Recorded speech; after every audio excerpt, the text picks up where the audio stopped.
semuanya, yang saya hormati Ibu Kepala Sekolah, yang saya hormati Bapak Ibu Guru, yang saya hormati para wali kelas seluruhnya.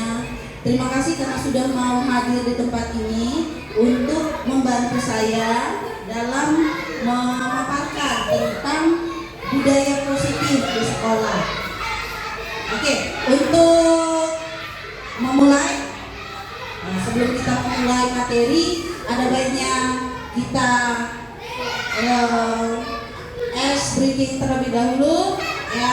Coba Bapak Ibu Guru berdiri semuanya. Oke, kalau saya bilang tepuk semangat,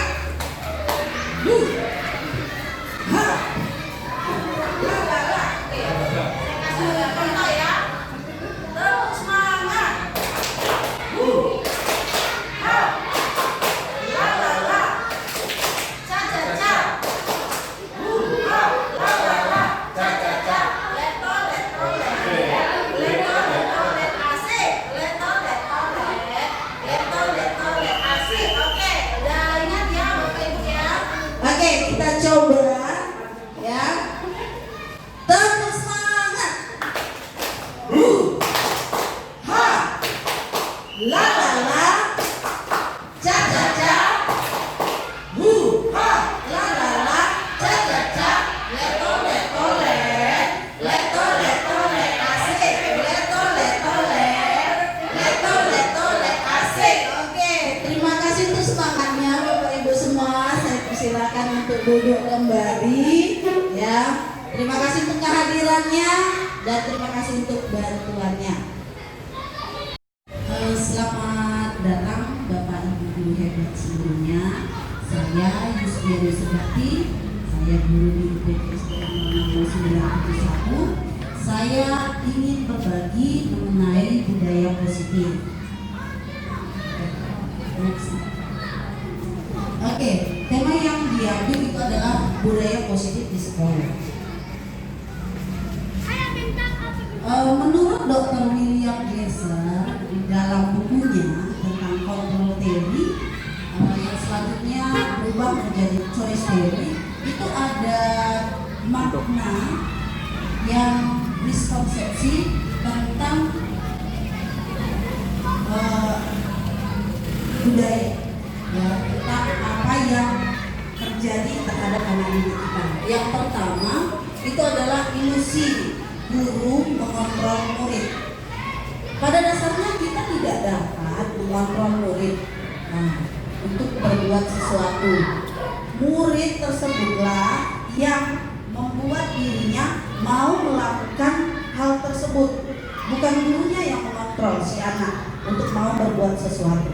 Yang kedua, ilusi bahwa semua penguatan positif efeknya bermanfaat. Positif atau bujukan adalah bentuk-bentuk kontrol segala usaha untuk mempengaruhi murid, bukan agar tidak mengulangi suatu perilaku tertentu. Di sini kita merasa kalau bujukan kita itu membuat anak bisa berbuat sesuatu yang bermanfaat. Ternyata selama ini bujukan itu tidak benar. Yang ketiga, ilusi bahwa kritik dan membuat orang merasa bersalah dapat menguatkan karakter.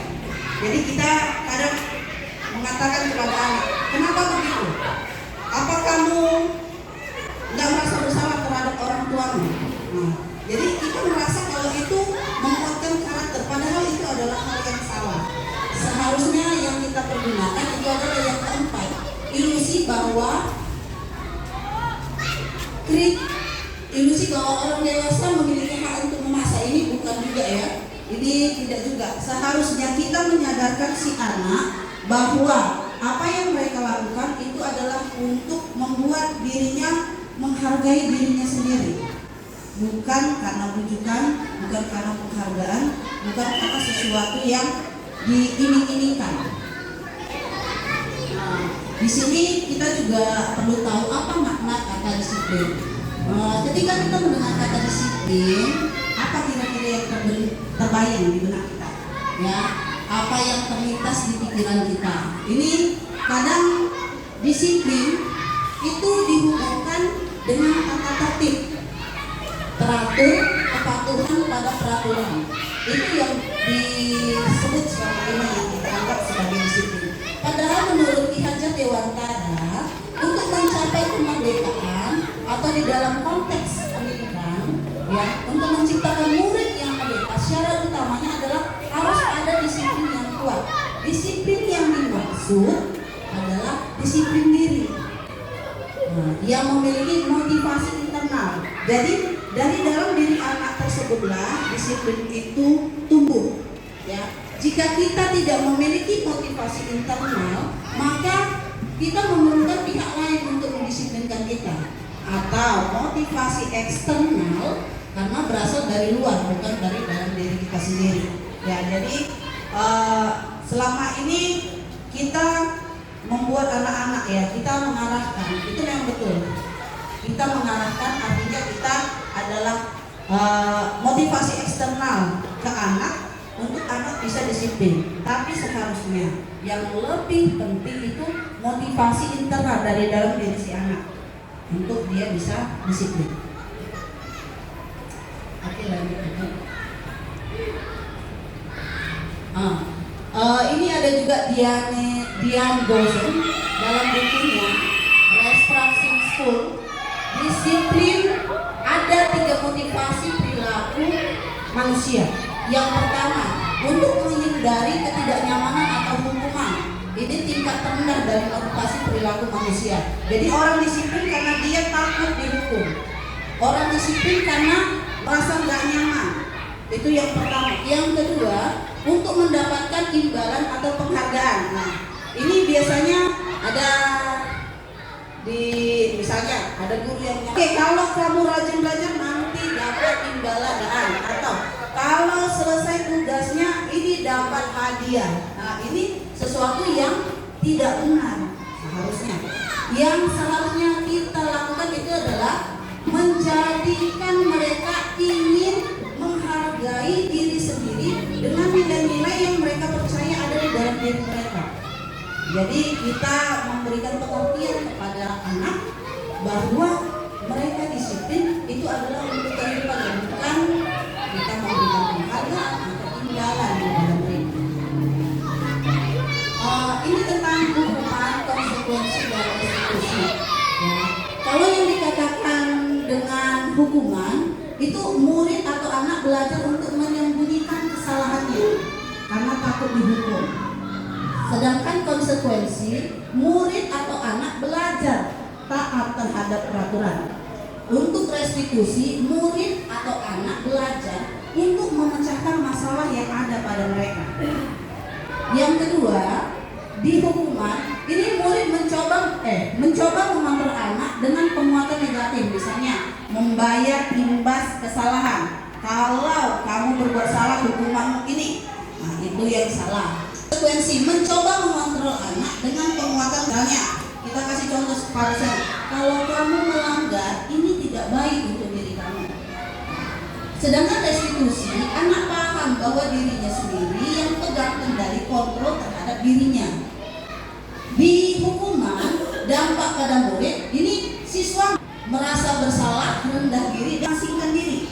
Sedangkan di konsekuensi ini anak kehilangan hak, waktu jeda, terus selalu seorang diri, terus selalu mengalami yang namanya penahanan.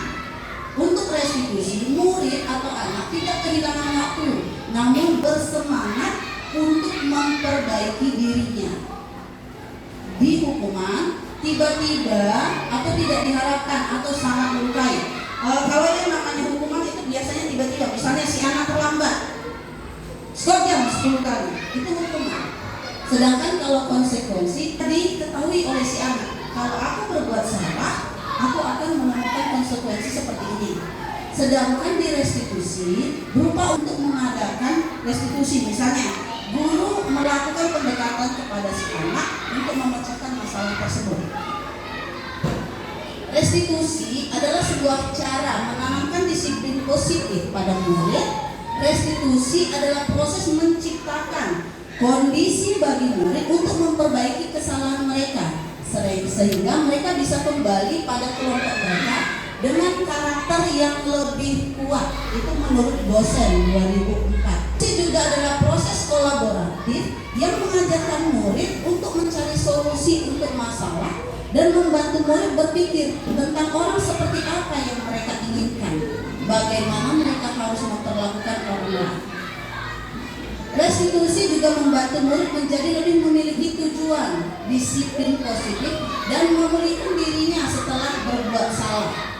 Penekanannya bukanlah pada bagaimana berperilaku untuk menyenangkan orang lain atau menghindari ketidaknyamanan, namun tujuannya adalah menjadi orang yang menghargai nilai-nilai kebajikan yang mereka percayai.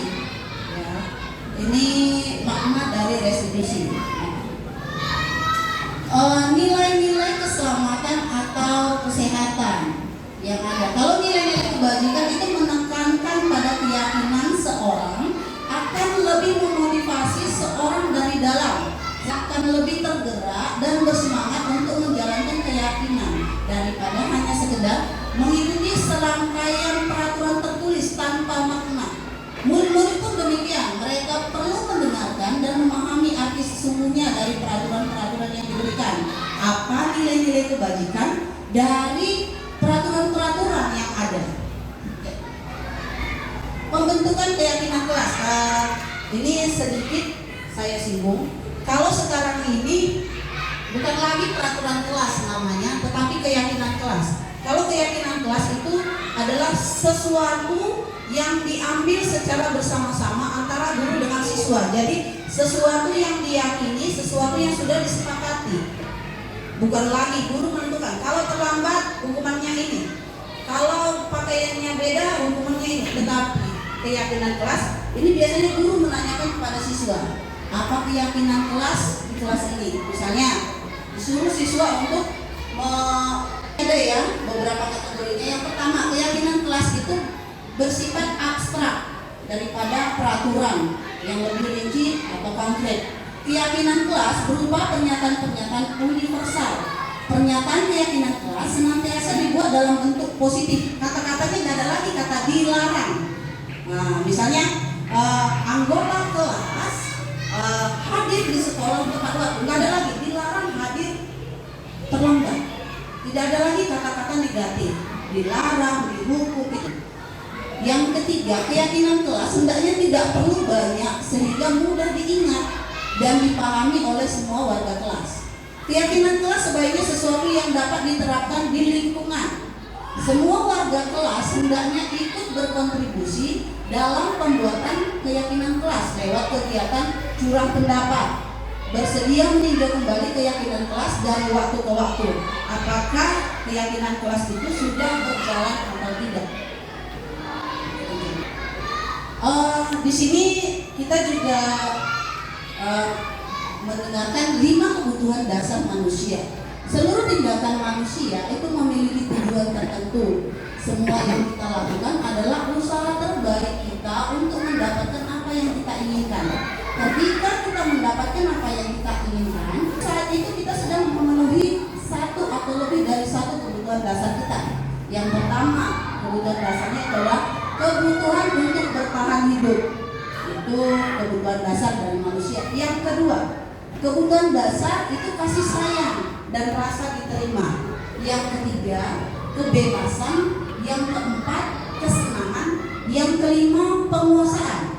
Ketika seorang murid melakukan suatu perbuatan yang bertentangan dengan nilai-nilai kebajikan atau melanggar peraturan, hal itu sebenarnya dikarenakan mereka gagal untuk memenuhi kebutuhan dasar mereka.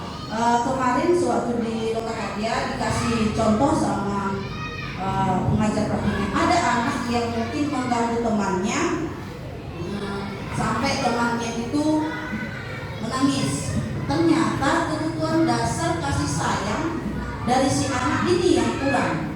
Dia tidak mendapat kasih sayang sewaktu di rumah, sehingga dia mencari pelampiasan di sekolah dengan cara mengganggu temannya. Itu contohnya. Di sini juga akan dibahas tentang 5 posisi kontrol dari guru. Yang pertama itu sebagai penghukum, yang kedua pembuat merasa bersalah, yang ketiga sebagai teman, yang keempat sebagai pemantau, yang kelima sebagai manajer. 5 posisi kontrol ini yang sering kita lakukan itu adalah sebagai penghukum, memberikan hukuman kepada si anak. Kadang kita lupa untuk menjadi teman mereka. Sebenarnya posisi yang cocok untuk seorang guru itu adalah posisi manajer. Oke, next. Di sini juga ada diterangkan tentang segitiga restitusi. Segitiga restitusi itu langkah-langkah yang dilakukan oleh seorang guru untuk menangani siswanya yang mungkin melakukan kesalahan. Yang pertama itu adalah menstabilkan identitas. Jadi guru kalau misalnya bertanya kepada siswa, bukan langsung kenapa kamu begini, tapi kita membuat siswa itu mengakui kesalahan mereka. Misalnya, tahu nggak anak kenapa ibu panggil kamu ke sini? Tahu bu, karena tadi saya mengganggu teman saya. Itu mungkin jawaban untuk menstabilkan identitas. Yang kedua itu adalah validasi kesalahan.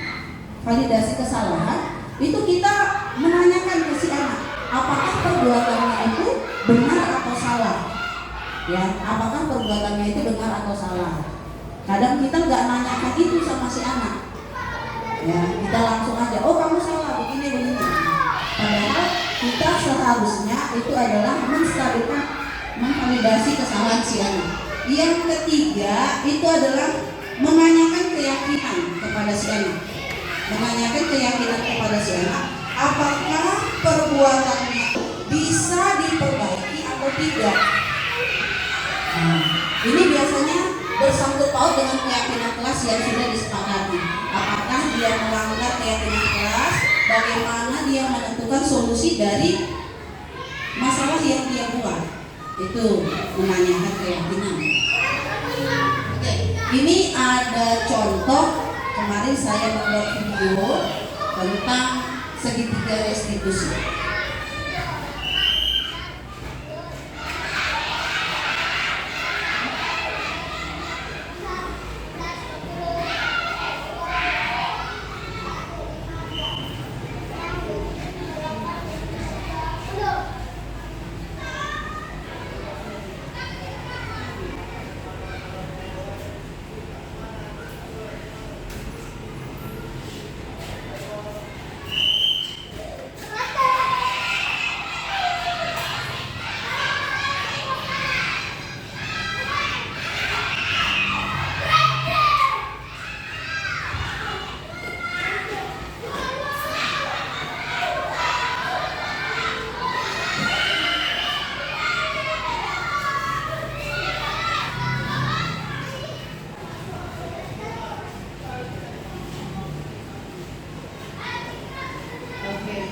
Tidak kedengaran suaranya Bapak Ibu ya.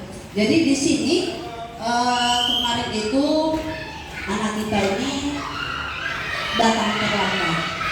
Jadi saya mengajak anak kita ini untuk duduk bersama untuk membicarakan apa kira-kira alasan si anak terlambat dan sesuai tidak apa yang dilakukannya dengan keyakinan kelas dan bagaimana cara untuk dia menebus kesalahan.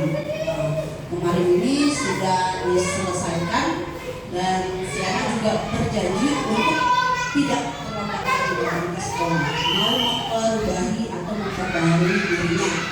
Ini juga ada kasus yang kedua, hampir sama proses segitiga restitusi. Ya, jadi diharapkan si anak bisa berubah atau mau berubah. Ini kemarin kasus yang kedua. Ini juga memang sebagai tugas saya di demonstrasi kontekstual untuk tugas CPP. Untuk kedua kasus ini saya sudah menggunakan segitiga restitusi, di mana saya sudah menstabilkan identitas, memvalidasi kesalahan dan menanyakan keyakinan kepada si anak.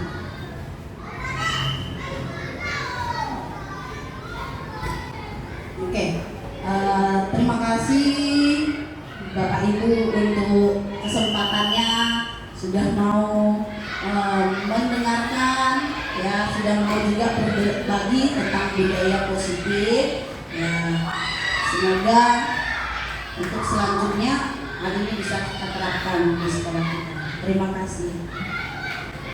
Oke, baik. Perkenalkan, nama saya Eliezer Subakti. Saya sebagai guru pendidikan agama Kristen di 060971. Dari hasil pemaparan ini tadi, saya merefleksikan bahwa ini sungguh luar biasa, materi yang memang benar-benar bagus sekali untuk kita terapkan dalam dunia pendidikan kita. Dan tentunya kalau saya refleksikan diri saya, memang selama ini terkadang saya memberikan hukuman ataupun konsekuensi terhadap anak-anak didik ketika mereka tidak melakukan yang namanya tugas-tugas dan yang kita berikan tanggung jawab untuk mereka kerjakan. Tetapi dengan hasil daripada pemaparan ini tadi, saya tertarik di diskusi ini tadi, bahwa di mana anak ini diajak untuk bisa memecahkan masalahnya sendiri, ya, diajak untuk bisa memecahkan masalahnya sendiri. Jadi bagaimana guru itu bukan langsung marah, tetapi kita bertanya kenapa, ya, apa masalah yang mereka bisa dapatkan daripada setiap tanggung jawab yang kita berikan. Jadi kita bertanya di sana. Jadi tentunya mereka pasti akan memberikan alasan-alasan. Nah, dari antara alasan-alasan itu, maka kita akan lanjut kepada anak ini tadi, bahwa apakah dia mengerti yang mereka lakukan itu baik atau tidak baik. Nah, jadi kita mengajak anak-anak itu untuk bisa, ya, mengetahui keyakinannya apakah yang dilakukannya itu baik atau tidak.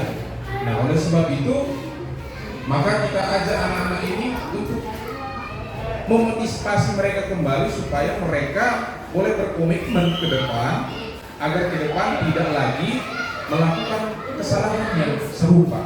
Jadi di sini memang sungguh menarik sekali mengenai metode eksekusi ini. Jadi ini bisa kita terapkan di kelas-kelas, sehingga ya kita sebagai guru tentunya tidak perlu lagi, ya, buang energi untuk marah-marah dan lain sebagainya. Tentu kita tahu bahwa kalau kita marah, ya, ibarat kata umur kita pun pendek, ya, gitu kata orang ya. Tetapi dengan cara ini, metode ini, kalau diterapkan kepada setiap guru di kelas, maka ya pasti suasana menyenangkan dalam pembelajaran itu bisa kita dapatkan, dan anak-anak juga bisa, ya,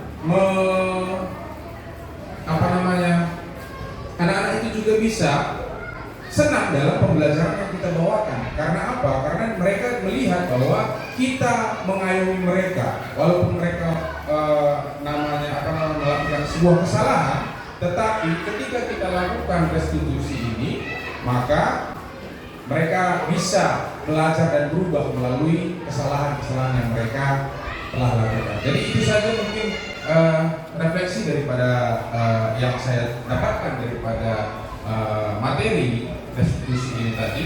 Jadi memang hukuman dan konsekuensi ini lebih baiklah kita pakai gunakan, yaitu restitusi. Oke, jadi seperti itu Bu. Terima kasih banyak.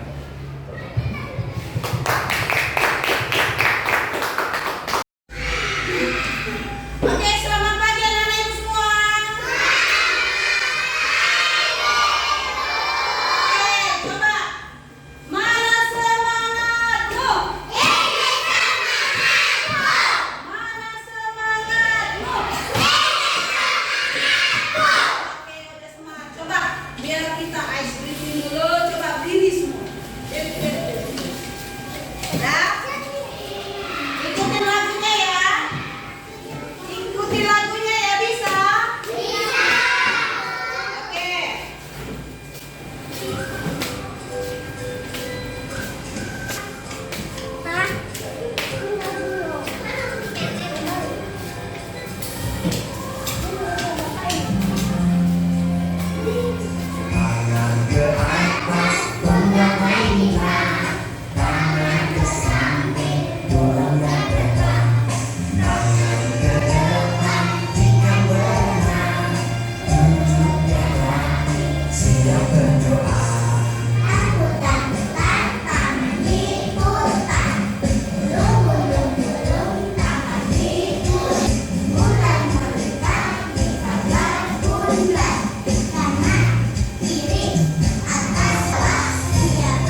dari dirimu, bukan menjadi satu. Siap berdoa.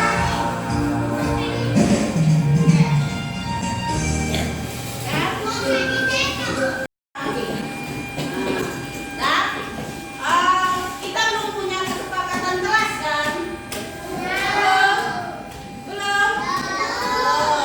Tahu nggak kesepakatan kelas itu adalah kesepakatan antara ibu sama kamu yang wajib kita laksanakan. Ya, kalau namanya udah kesepakatan kelas, berarti kita udah sepakat. Nggak ada lagi yang melanggar. Nggak ada lagi yang melanggar. Nah, ya. Jadi Ibu berharap anak-anak Ibu kalau udah buat kesepakatan kelas itu harus dilaksanakan. Oke, Ibu bagikan kertasnya ya untuk nanti ditempel. Ya, ditempel. Nanti buat namanya masing-masing ya di kertas yang Ibu bagi biar nanti. Duduk dulu. Iya, nanti itu yang bagi. Sekarang nggak apa-apa warnanya apapun sama aja. Nanti kita buat lagi yang lain. Bisa? Bisa? Lagi. Buat namanya ya di kertasnya ya. Bisa? Oke. Nanti waktu Ibu bilang tempel baru ditempel, ya. Oke? Oke. Bang Doa. Buat namanya, buatkan pensilnya. Buat namanya apa yang mau ditulis. Jadi kesepakatan kelasnya. Buat namanya, tulis apa yang mau ditulis. Jadi kesepakatan kelas, ya. Buat namanya di atas. Ya, buat namanya di atas. Di atas ini buat nama ya. Bisa? Ayo, keluarkan pensilnya. Ambil. Mana pensilnya kami? Nanti kita menggambar.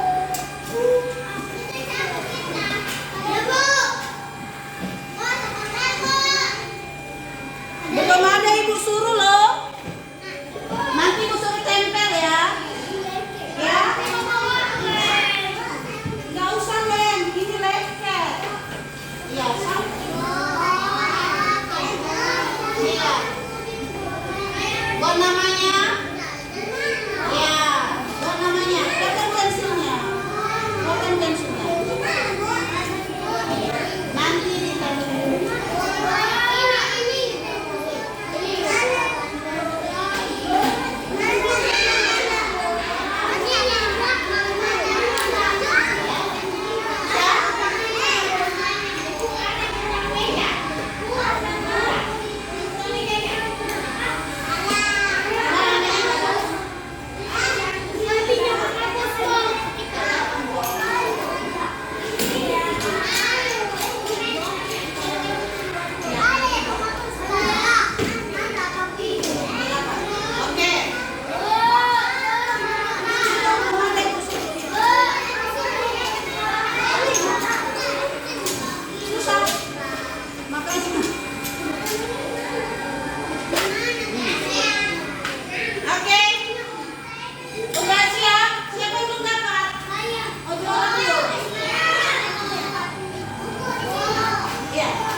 Apa yang jadi kesepakatannya? Oke, siapa udah siap? Siapa udah siap?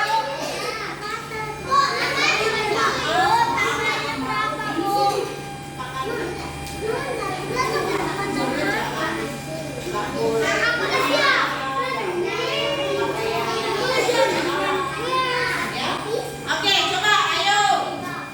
Ayo. Siapa yang udah siap?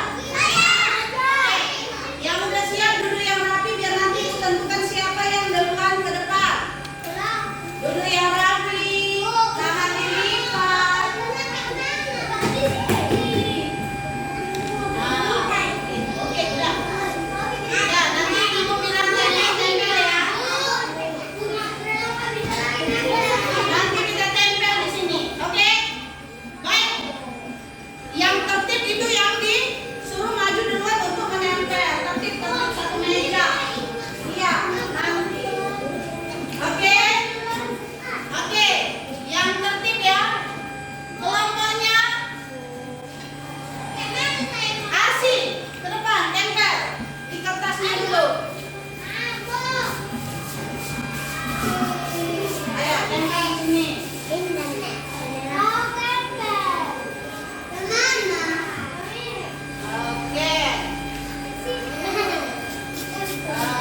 siap duduk. Coba.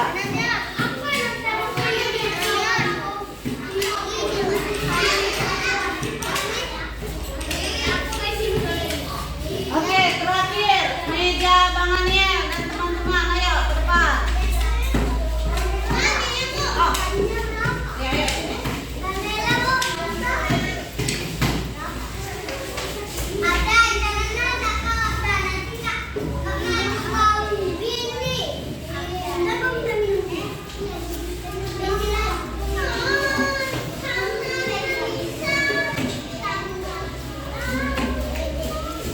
Oke, meja kalian hilang.